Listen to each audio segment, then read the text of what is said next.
So 11ನೇ ಪ್ರಶ್ನೆ ಬಂದ್ಬಿಟ್ಟು ಈ ರೀತಿಯಾಗಿದೆ. ಅಂದರೆ ಈ ತರಗತಿಯ ಒಂದನೇ ಪ್ರಶ್ನೆ ಅಂತ ತಿಳ್ಕೊಳ್ರಿ.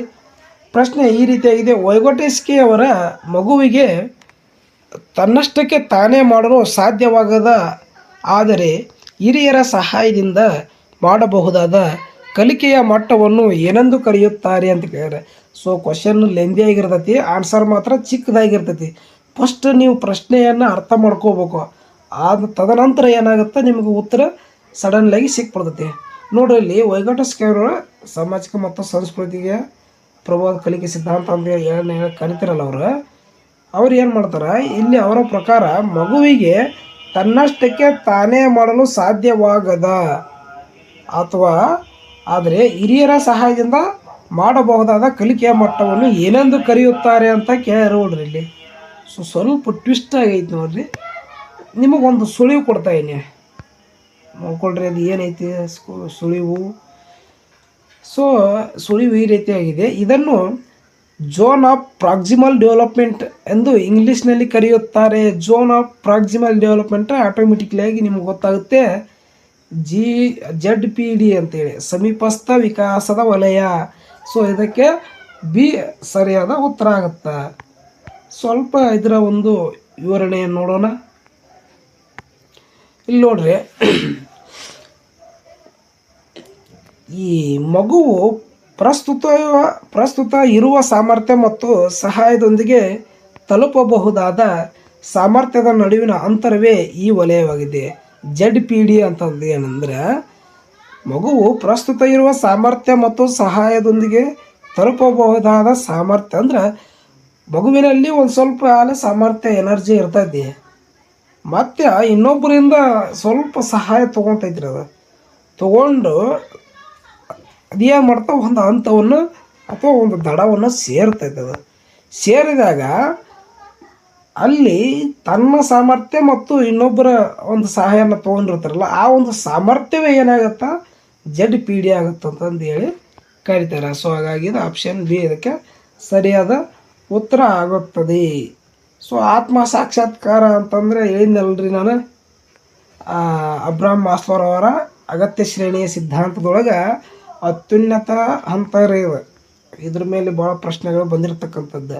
ಇನ್ನು ಸ್ಕ್ಯಾಫೋಲ್ಡಿಂಗ್ ಅಂತಂದ್ರೆ ಏನು ಅಂತಂದು ಹೇಳ್ಕರ್ತೀವಿ. ಸ್ಕ್ಯಾಫೋಲ್ಡಿಂಗ್ ಅಂತಂದ್ರೆ ಏನು ರೀ, ಶಿರಪಾದ ಅಭಿಮುಖ ಅಂತಂದು ಹೇಳ್ಕರ್ತೀವಲ್ಲ. ಸೊ ಸಿಗ್ಮಂಡ್ ಫ್ರಾಯ್ಡ್ ಅವರು ಹೇಳ್ತಾರೆ. ಸೊ ಅವೆಲ್ಲ ನೋಡ್ಕೋಬೇಕಾಗುತ್ತೆ. ಇನ್ನು ಅದೇ ರೀತಿಯಾಗಿ 12ನೇ ಪ್ರಶ್ನೆ ನೋಡೋಣ. ಒಂದು ಮಗುವು ಬೆಕ್ಕು ಎಂಬ ಪದವನ್ನು ಕಲಿತ ನಂತರ ಸಿಂಹವನ್ನು ನೋಡಿ ದೊಡ್ಡ ಬೆಕ್ಕು ಎಂದು ಕರೆಯುವುದು. ಅಂದರೆ ಒಂದು ಮಗುವು ಒಂದು ಬೆಕ್ಕನ್ನು ಅಥವಾ ಒಂದು ಬೆಕ್ಕು ಎಂಬ ಪದವನ್ನು ಕಲಿತ ನಂತರ ಸಿಂಹವನ್ನು ನೋಡುತ್ತಾರೆ ಅಥವಾ ಹುಲಿಯನ್ನು ನೋಡಿದ ನಂತರ ದೊಡ್ಡ ಬೆಕ್ಕು ಎಂದು ಕಲಿಯಬಹುದು. ಅದೇನು ಮಾಡ್ತಾರೆ, ಸಣ್ಣ ಬೆಕ್ಕನ್ನು ನೋಡಿ ಅದು ದೊಡ್ಡ ಬೆಕ್ಕು ಇರ್ಬೋದು ಅಂತ ಕರಿತೈತಿ, ಅದು ಸಿಂಹವನ್ನು. ಹಾಗಾದ್ರೆ ಈ ಕೆಳಗಿನ ಯಾವುದಕ್ಕೆ ಅದು ಉದಾಹರಣೆ ಆಗುತ್ತದೆ ಅಂತಂದು ಕೇಳ್ಯಾರ. ಸೊ ಆಪ್ಷನ್ ನೋಡ್ರಿ, ಇಲ್ಲಿ ಅನುವರ್ತನೆ, ಸಮತೋಲನ, ಕೇಂದ್ರೀಕರಣ, ಸಹಗಮನ. ಯಾವುದಾಗುತ್ತೆ ನೋಡ್ರಿ ಇದು.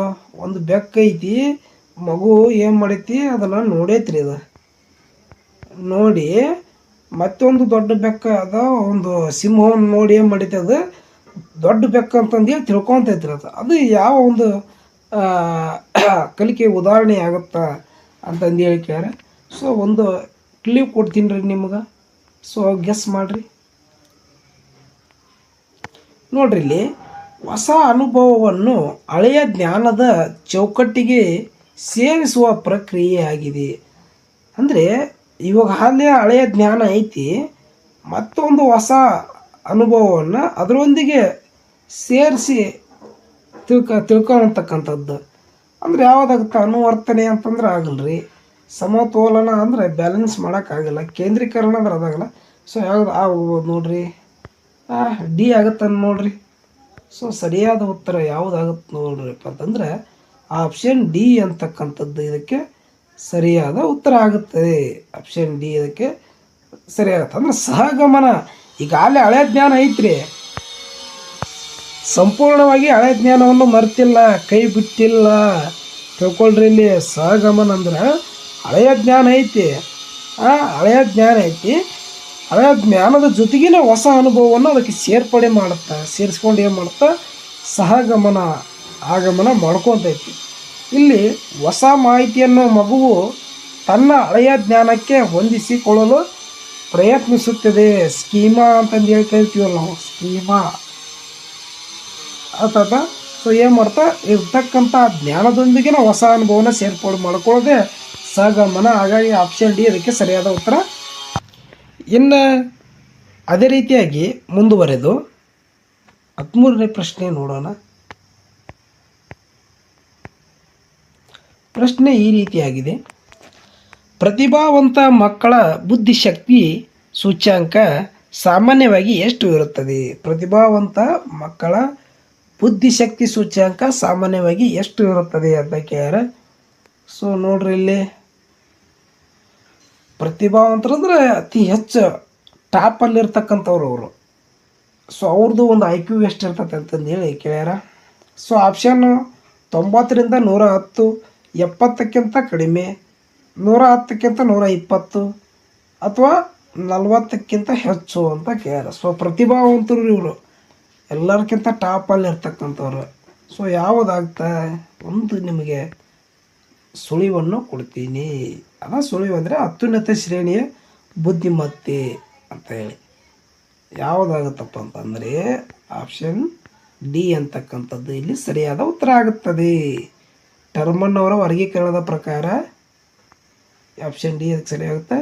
ಟರ್ಮನ್ ರವರ ವರ್ಗೀಕರಣದ ಪ್ರಕಾರ 40ಕ್ಕಿಂತ ಹೆಚ್ಚಿನ ಐ ಕ್ಯೂ ಹೊಂದಿದವರನ್ನು ಪ್ರತಿಭಾವಂತರು ಅಂತೇಳಿ ನಾವು ಕರೆಯುತ್ತೇವೆ. ಹಾಗಾಗಿ ಆಪ್ಷನ್ ಡಿ ಅದಕ್ಕೆ ಸರಿಯಾದ ಉತ್ತರ ಆಗುತ್ತೆ. ಇನ್ನು ಅದೇ ರೀತಿಯಾಗಿ 14ನೇ ಪ್ರಶ್ನೆ ನೋಡೋಣ. ಕಲಿಕೆಯ ಪರಿಣಾಮ ನಿಯಮ ಯಾವುದಕ್ಕೆ ಹೆಚ್ಚು ಒತ್ತು ನೀಡುತ್ತದೆ? ನೋಡ್ರಿ ಇಲ್ಲಿ ತಾಂಡೈಕ್ರವರ 3 ನಿಯಮಗಳು ಬಂದವು. ಸೊ ಮೋಸ್ಟ್ ಇಂಪಾರ್ಟೆಂಟ್ ನಿಯಮಗಳು ನೋಡ್ರಿ ಅವು. ಆ ಸಿದ್ಧತಾ ನಿಯಮ, ಅಭ್ಯಾಸ ನಿಯಮ, ಪರಿಣಾಮ ನಿಯಮ, 3 ನಿಯಮಗಳದಾವಲ್ಲ. ಸೊ ಇವು ಭಾಳ ಇಂಪಾರ್ಟೆಂಟ್ ನೋಡ್ರಿ. ಅಲ್ಲಿ ಏನು ಕೇಳೋಣ ಇಲ್ಲಿ ಪ್ರಶ್ನೆ, ಈ ಪರಿಣಾಮ ನಿಯಮ ಯಾವುದಕ್ಕೆ ಹೆಚ್ಚು ಒತ್ತು ನೀಡುತ್ತದೆ ಅಂತ ಕೇಳೋಣ. ಸೊ ನೋಡ್ರಿ, ಆಪ್ಷನ್ ಎ ಸಂತೋಷ ಮತ್ತು ನೋವು, ಬಿ ಪುನರಾವರ್ತನೆ, ಸಿ ಅನುಕರಣೆ, ಡಿ ಸಿದ್ಧತೆ. ಪರಿಣಾಮ ನಿಯಮ ಎದಕ್ಕೆ ಒತ್ತು ಕೊಡುತ್ತಾ? ಒಂದು ಕ್ಲೂ ಕೊಡ್ತೀನಿ ನೋಡ್ರಿ. ಕಲಿಕೆಯ ಫಲಿತಾಂಶವು ಕಲಿಕೆಯನ್ನು ಹೇಗೆ ನಿರ್ಧರಿಸುತ್ತದೆ ಎಂಬುದನ್ನು ಯೋಚಿಸಿ. ಒಂದು ಕಲಿಕೆಯ ಒಂದು ಫಲಿತಾಂಶ ಐತ್ರಿ, ಅದು ಕಲಿಕೆಗೆ ಹೇಗೆ ಒಂದು ನಿರ್ಧಾರವನ್ನು ಅಥವಾ ಹೇಗೆ ನಿರ್ಧರಿಸುತ್ತದೆ ಎಂಬುದನ್ನು ಯೋಚಿಸಬೇಕಾಗುತ್ತೆ. ಯಾವುದಾಗುತ್ತಾ? ಸೊ ಅನುಕರಣೆ ಆಗುತ್ತಾ, ಪುನರಾವರ್ತನೆ ಆಗುತ್ತಾ? ಸೊ ಅಭ್ಯಾಸ ಅಂದ್ರೆ ಅದು ಪುನರಾವರ್ತನೆಗೆ ಸಂಬಂಧಪಡುತ್ತೆ. ಸಿದ್ಧತೆ ಅಂದ್ರೆ ಅದು ಸಿದ್ಧತೆ ನಿಯಮ ತಯಾರಾಗುವುದು. ಸೊ ಇಲ್ಲಿ ನೋವು ಮತ್ತು ಅನುಕರಣೆ ಇವೆರಡರಲ್ಲಿ ಬರ್ತಕ್ಕಂಥದ್ದು ಎ ಮತ್ತು ಬಿ, ಸಿ ಒಳಗಲ್ಲ, ಇವೆರಡರೊಳಗೆ ಆನ್ಸರ್ ಬರ್ತಕ್ಕಂಥದ್ದು. ಸೊ ಯಾವುದಾಗುತ್ತೆ ನೋಡ್ರಿ ರೈಟ್ ಆನ್ಸರ್ ಯಾವುದಾಗುತ್ತಪ್ಪ ಅಂತಂದ್ರೆ ಎ ಸಂತೋಷ ಮತ್ತು ನೋವು ಅಂತಕ್ಕಂಥದ್ದು. ಸೊ ಕಲಿಕೆಯ ನಿರ್ಧಾರವನ್ನು ಹೇಗೆ ಒಂದು ನಿರ್ಧರಿಸುತ್ತದೆ ಅಂತ ಹೇಳ್ತೀರಲ್ಲ. ಸೊ ಆ ಕ್ಲೂ ಮೇಲೆ ನಾವು ಏನು ಮಾಡ್ಬೇಕು ಕಂಡುಹಿಡಿಬೋದು. ಕಲಿಕೆಯ ಪರಿಣಾಮ ನಿಯಮ ಏನು ಮಾಡ್ತಾ ಸಂತೋಷ ಮತ್ತು ನೋವುಗೆ ಹೆಚ್ಚು ಒತ್ತು ಕೊಡುತ್ತಾ. ಅಂದರೆ ಕಲಿಕೆಯ ನಂತರ ಸಿಗುವ ಫಲಿತಾಂಶವು ತೃಪ್ತಿಕರವಾಗಿದ್ದರೆ ಆ ಕಲಿಕೆ ಬಲಗೊಳ್ಳುತ್ತೆ. ಈಗ ಒಂದು ಮಗು ಕಲಿತಾ ಇದೆ, ಸೊ ಆ ಫಲಿತಾಂಶ ಚೆನ್ನಾಗಿ ಬಂತಪ್ಪ ಅಂತಂದರೆ ಆ ಹುಡುಗ ಪರೀಕ್ಷೆಯಲ್ಲಿ ಉತ್ತೀರ್ಣರಾಗಿದ್ದರೆ ಅಲ್ಲಿ ತೃಪ್ತಿ ಆಗುತ್ತೆ. ಆ ತೃಪ್ತಿ ಆದ ನಂತರ ಏನಾಗುತ್ತೆ, ಮಗು ಇನ್ನಷ್ಟು ಸದೃಢವಾಗಿರುತ್ತೆ. ಮತ್ತು ಎಲ್ಲ ಆ ಒಂದು ಅನುತ್ತೀರ್ಣ ಅಂತಂದೇಳಿ ರಿಸಲ್ಟ್ ಬಂತಪ್ಪ ಅಂತಂದ್ರೆ ಏನಾಗುತ್ತೆ, ಸೊ ಆ ಮಗು ಅದು ದುರ್ಬಲವಾಗುತ್ತೆ. ಆ ಒಂದು ನಿಯಮವನ್ನು ಹೇಳ್ತಕ್ಕಂಥದ್ದು ಸೊ ಪರಿಣಾಮ ನಿಯಮ, ತಾಂಡೈಕ್ರವರ ಪರಿಣಾಮ ನಿಯಮ ಅಂತಕ್ಕಂಥದ್ದು. ಈ ಅನುಕರಣೆ ಅಂತಕ್ಕಂಥದ್ದು ಇದು ಸಾಮಾಜಿಕ ಕಲಿಕಾ ಸಿದ್ಧಾಂತದ ಭಾಗವಾಗಿದೆ. ಆಲ್ಬರ್ಟ್ ಬಂಡೂರ್ ಅವರು ಸಾಮಾಜಿಕ ಕಲಿಕಾ ಸಿದ್ಧಾಂತ. ಆದ ಇನ್ನು 15ನೇ ಪ್ರಶ್ನೆ ನೋಡೋಣ. ಪಾವ್ಲೋವ್ ಅವರ ಪ್ರಯೋಗದಲ್ಲಿ ಗಂಟೆಯ ಶಬ್ದವು ಏನಾಗಿತ್ತು? ಮೋಸ್ಟ್ ಇಂಪಾರ್ಟೆಂಟ್ ಸಿದ್ಧಾಂತ ನೋಡ್ರಿ ಇದು. ಪಾವ್ಲೋವ್ರವರು ಪ್ರಯೋಗ ಮಾಡ್ತಾನಲ್ಲ, ಅನುಬಂಧಿತ ಅಥವಾ ಪದ ಸೋಪಾದಿತ ಸಿದ್ಧಾಂತ ಅಂತ ಹೇಳಿ ಕರಿತೀವಲ್ಲ, ಸೊ ಆ ಒಂದು ಸಿದ್ಧಾಂತದ ಮೇಲೆ ಬಂದಿರತಕ್ಕಂಥದ್ದು. ಸೊ ನೋಡ್ರಿ ಆಪ್ಷನ್ ನೋಡೋಣ. ಎ ಅನುಬಂಧಿತ ಪ್ರಚೋದನೆ, ಬಿ ಅನುಬಂಧಿತ ಪ್ರತಿಕ್ರಿಯೆ, ಸಿ ಅನುಬಂಧಿತ ಪ್ರಚೋದನೆ, ಡಿ ನೈಸರ್ಗಿಕ ಪ್ರಚೋದನೆ. ಸೊ ಗಂಟೆಯ ಶಬ್ದ ಏನಾಗಿರುತ್ತೆ?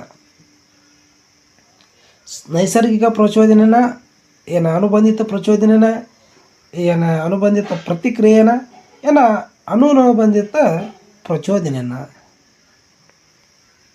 ಸೊ ಅದು ಯಾವುದಾಗುತ್ತಾ? ಒಂದು ಕ್ಲೀವ್ ಕೊಡ್ತೀನಿ ನೋಡ್ರಿ. ಕಲಿಕೆಯ ಮೂಲಕ ಪ್ರತಿಕ್ರಿಯೆಯನ್ನು ಉಂಟು ಮಾಡುವ ಕೃತಕ ಪ್ರಚೋದನೆ.